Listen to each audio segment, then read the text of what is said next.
On va se servir pour faire ce pâté de chevreuil de la plaque numéro 3 qui est la plus fine pour hacher le gratin et la viande de chevreuil récupérée. De la plaque numéro 6 qui va nous permettre de hacher le gras de col. La plaque numéro 8 avec laquelle on va hacher la gorge et la plaque numéro 13 pour hacher les bons morceaux de chevreuil pour avoir des bons morceaux dans la terrine. Donc on va mettre le gratin. On va hacher en premier le gratin.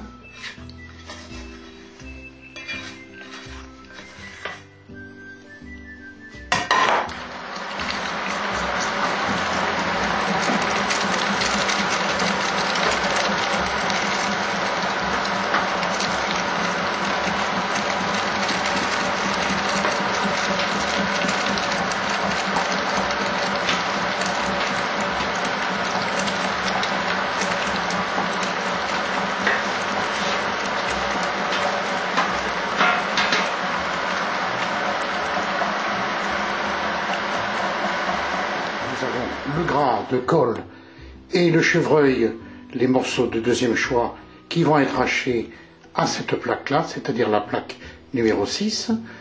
Ensuite, nous aurons ici la gorge qui sera hachée à la plaque numéro 8.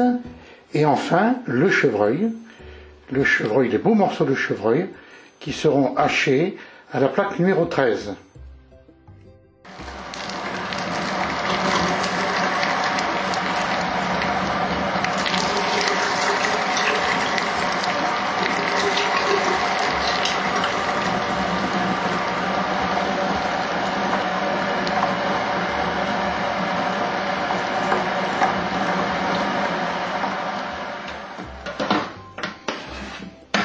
Ensuite, la gorge, plaque numéro 8.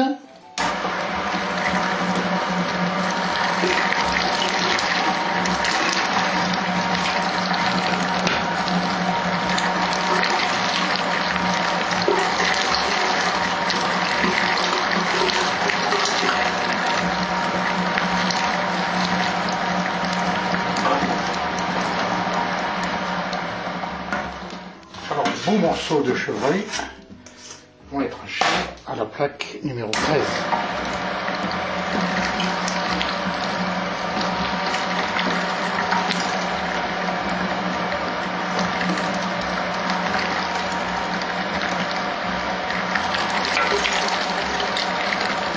Je vais ajouter maintenant que le jus que j'ai préparé.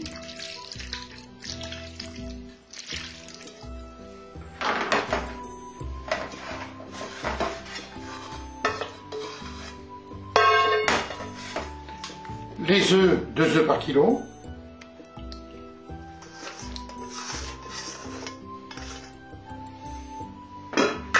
Et je vais manier tout ça.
C'est dommage que vous ne puissiez sentir l'odeur.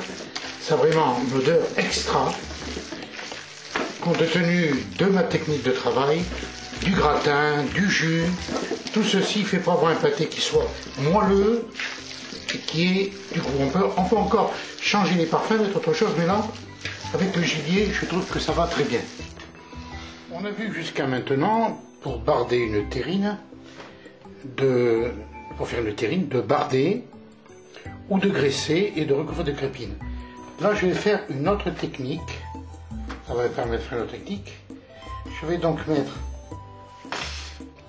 Cette démonstration va se faire avec de la crépine plutôt que de la barde. Ah, la crépine, ce n'est pas quelque chose de sensationnel, non. On utilise juste ce qu'il faut. Là, je vais mettre mon pâté de chevreuil dedans. Comme ceci.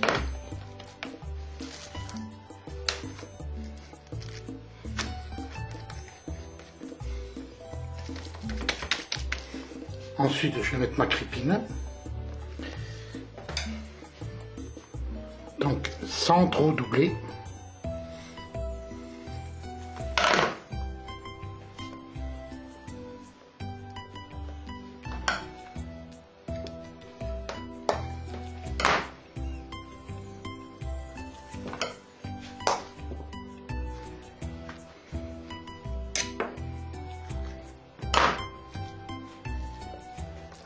Ceci, je vais le retourner et remettre dans ma terrine. Voilà comment on fait. Ceci, je vais ensuite l'enfourner. Bien entendu, quand la terrine est terminée, on la tasse bien pour chasser éventuellement tous les trous d'air qui auraient pu rester. Voilà, elle est prête à enfourner.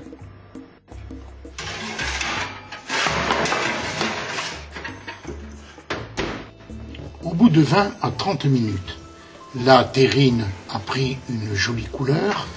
On va donc baisser la température et remplir la plaque un maximum d'eau de manière à cuire dans un milieu humide.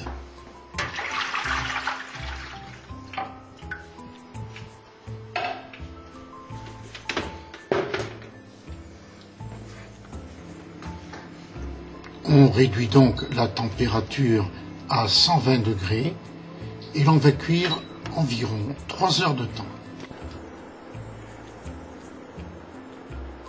Voilà, la température est à 74 degrés à cœur, ce qui sera très bien pour une bonne conservation et le goût maximum. La température ne doit pas être au-dessous de 65 ni au-dessus de 74.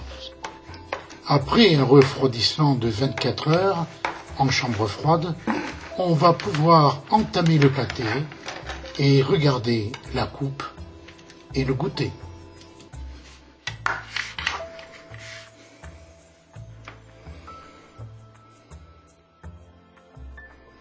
Voilà la coupe du pâté de chevreuil. Et voilà ce que l'on appelle l'entame.